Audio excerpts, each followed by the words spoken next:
Hey guys, welcome back to the channel. मैं हूं संजय चौधरी और आज मैं आपके साथ में शेयर करने वाला हूं डैश कैम की इन्फॉर्मेशन। देखिए, डैश कैम जो है ना, वो हर किसी को नीड होती है, हर किसी की गाड़ी में होना चाहिए। मैं तो ये कहता हूं कि यार डैश कैम ना हर मैन्युफैक्चरिंग कंपनी को बाय डिफ़ॉल्ट देना चाहिए, और वो भी बेस मॉडल के साथ में। मैं कोई डैश कैम लेना चाहता था अपनी गाड़ी के लिए, लेकिन फिर याद आया कि अभी कुछ टाइम पहले मैंने एक गोप्रो लिया था सो दैट कि मैं आउटडोर का शूट कर पाऊँ, लेकिन वो गोप्रो का तो मेरा यूज़ हो नहीं पाया। तो अब मैं वो गोप्रो कहाँ यूज़ कर रहा हूँ वो मैं आपको दिखाता हूँ, गाड़ी के डैश कैम के लिए। और भाई जो उसकी क्वालिटी है ना, अल्टीमेट है।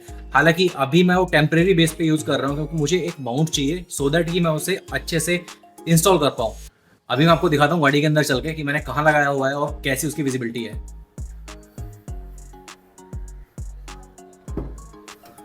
ये देखो भाई, ये लगा हुआ है अपना डैश कैम, यानी कि गोप्रो। इसको मैं यहाँ से ऑन कर सकता हूँ, जो बटन दिख रहा है ना, यहाँ से इसको मैं ऑन करूँ। हालांकि ये उल्टा लगा हुआ है क्योंकि कैमरा इसका नीचे की तरफ आ गया है, बट उससे कुछ फर्क नहीं पड़ता।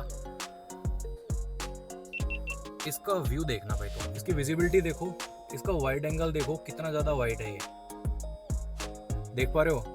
मतलब ऐसी जो क्वालिटी है, ऑफ कोर्स वो किसी डैश कैम में तो आपको मिल नहीं सकती।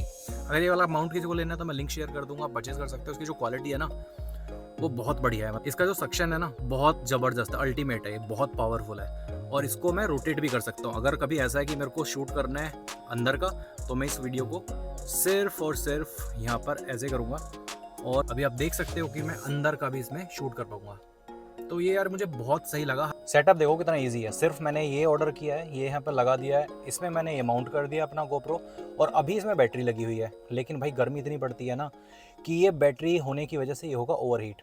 तो ऐसे तो मैं इसको चलाने वाला हूँ नहीं। तो अब क्या काम कर सकता हूँ मैं कि एक वायरिंग मुझे यहाँ से कुछ कनेक्शन करवा के यहाँ पर लेकर आनी पड़ेगी, जिसकी बैटरी रिमूव करूँगा, और जो एक वायर होता है इसका सी टाइप वाला, वो मैं इसमें लगा दूंगा, सिंपल। तो ये जब भी गाड़ी चलेगी तो ये ऑन हो जाएगा ऑटोमेटिकली, और मैं इसमें लूप मोड ऑन कर दूंगा, जिसमें कोई मुझे प्रॉब्लम नहीं आने वाली रिकॉर्डिंग में। देखो, ये जो गोप्रो मैंने लिया था, ये लिया था मैंने वीडियो शूट करने के लिए, डैश कैम के लिए नहीं लिया था। And I will not recommend कि कोई 35,000 रुपये 30,000 रुपये खर्च करने के बाद में गाड़ी के लिए डैश कैम ये वाला लगाए। ये सिर्फ आपके पास में अगर एक्स्ट्रा रखा हुआ है तो आप यूज़ कर सकते हो, कोई फ़ोन आपके पास में रखा हुआ है तो आप यूज़ कर सकते हो। अभी ना इसी टॉपिक के ऊपर मैं एक डिटेल वीडियो बनाने वाला हूँ। डैश कैम आप कौन सा यूज़ कर सकते हो, आपके पास में एक्स्ट्रा फ़ोन रखा हुआ है तो आप यूज़ कर सकते हो एज ए डैश कैम। कोई आपके पास में 360 डिग्री गोप्रो कोई भी कैमरा रखा हुआ है तो आप उसको as a dash cam use कर सकते हो। तो चैनल को सब्सक्राइब कर लेना। मिलता हूँ डिटेल वीडियो के साथ में।